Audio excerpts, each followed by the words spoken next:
Welcome to Majestic Meditations and more. Today's video is the third of the Spiritual Clair gift series. It will be on the spiritual gift of Clairaudience. Clairaudience is the power or faculty of hearing something or someone not present in the ear but from a paranormal manner.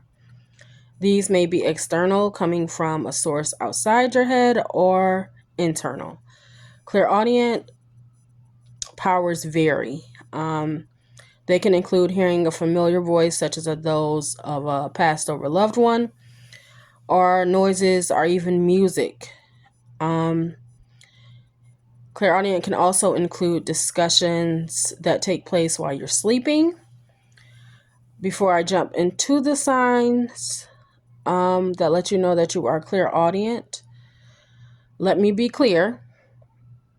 I am not a doctor. But if the voices you are hearing are putting you or someone else's life in danger, then it is not a spiritual gift, and I would strongly advise you to seek medical attention. With that being said, here are a few signs that you may be clairaudient. You hear voices. As I've stated, these voices can come from a past over loved one, or from your spirit team or guides. This is the number one sign. These voices are not ones to tell you to do bad things or instruct you to do things that, like I stated before, will harm you or someone else. They are usually messages that will either bring someone peace or bring you peace. Number 2, you hear footsteps or other noises when no one is clearly there. Not all people who have this gift hear spoken words. They may hear a sound, song, or a random symbol. I receive messages in all these ways, depending on who is sending the message. If it's my mom, she communicates in an internal voice often with me through a particular song, as well as birds. Me and my mom talk a lot in the car because that's where we spend a lot of our time, driving different places. That's my road dog, so that makes a lot of sense that I usually have like an internal monologue with her while I'm in the car driving. With my dad, he usually communicates through song, usually reggae, because that's the way he and I would bond. Number 3, ringing in your ears. This is one that people frequently experience when they first begin to have the gift of clairaudience show up. Let me say, if it is something constant and you're also experiencing dizziness with it, go to the doctor. If nothing comes up, consider yourself blessed with the gift of clairaudience. I apologize because my ears are currently ringing now. I'm going through an ascension. So be patient with me. If I stop, my voice sounds weird to me in my ears because my ears are doing some crazy stuff. Ringing in the ears is an indication a guide or spirit is near and wishes to communicate with you. This next one will probably have people who know me giving me the side eye. I promise I'm not going crazy, and neither are you if you are experiencing it. You have conversations with yourself. This is different from just speaking aloud. Instead, it's obvious and little rhythm of conversation and discussion in which you get answers you did not expect or did not come from you. This may be internally or externally.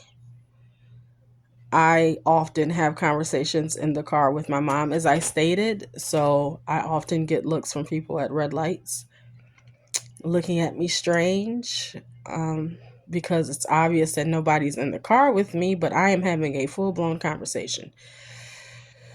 Be careful, because people judge. They're going to look at you weird. So, deal with it. No biggie. I just laugh it off and just wave at them.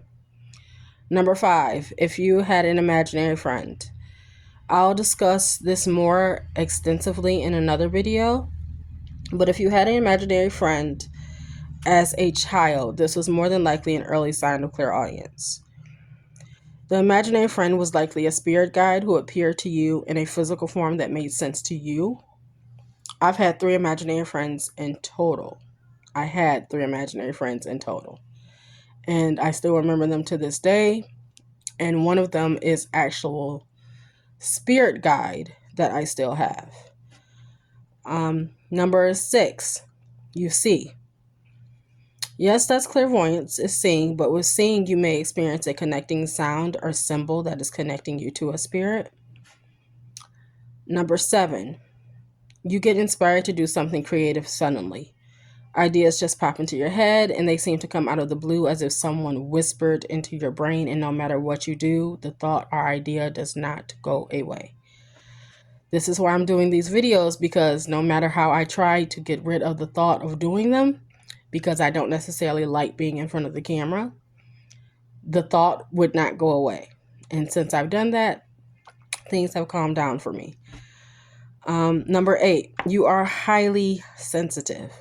Some people can read people's minds or can literally hear the thoughts of someone, whether close or in distance. I won't say I have that ability because I believe this is truly one of the superpowers.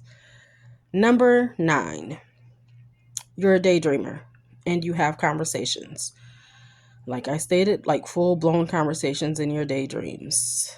I do this quite often, and people that I know have the gift of clairaudience do this quite often. Number 10, you have an incredible love for music. You may hear a melody in your head or a dream and can easily create a song from it. I can't tell you how many songs or lyrics that I have in my phone that I've received through the gift of clairaudience.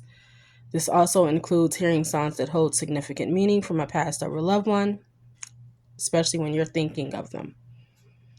Number 11, you're more of a listener than a talker. And when you do talk, you find yourself using words that are not in your regular vocabulary. This is what people refer to as channeling. You can be a source of wisdom and guidance for others who are going through a difficult time, or even bring peace to yourself. As a clairaudient person, I use this ability during healings as well as readings. It helps tremendously to receive answers through sounds and noises, which leads to a unique experience for the client. This is also an ability that mediums possess to communicate with past or loved ones. And I also am able to do that. Tips on developing clairaudience. Let's get the first one out of the way. Meditation. Meditation. You need meditation to attune your hearing. I will say it's not always having to involve sitting somewhere humming in silence. It can include taking a walk, enjoying the sounds around you. That's what helps with developing your clairaudience. You have to pay attention to what you hear. Next tip, strengthen with music.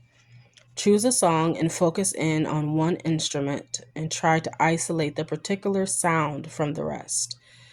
Then choose another instrument and so on.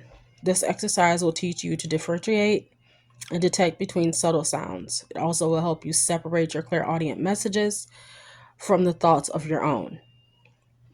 Third tip, imagine sound. Sit quietly in a room and imagine different sounds and frequencies, like the hum of a refrigerator, the sound of a ceiling fan, the bird in the distance outside your window. Once you completely get the hang of all of the tips that I mentioned, as well as signs, then begin to ask questions as you meditate and ask your spirit team or guides to give you the message through. I have a visitor. Through clairaudience. This concludes the video. If you have not had a chance to watch the others of this series or the video on intuition, please feel free to do so. Should you have questions, reach out to me. And if you are interested in booking an energy healing session, I am available by email and direct message, or you can leave a comment below and I will reach out to you. My email is intrinsichealing, INTRINSIC, healing LLC @gmail.com. I will be adding a link to my website soon. Peace, love, and blessings. And if you remember nothing else, remember you are justified to be unique. Don't be afraid to shine your light. God bless.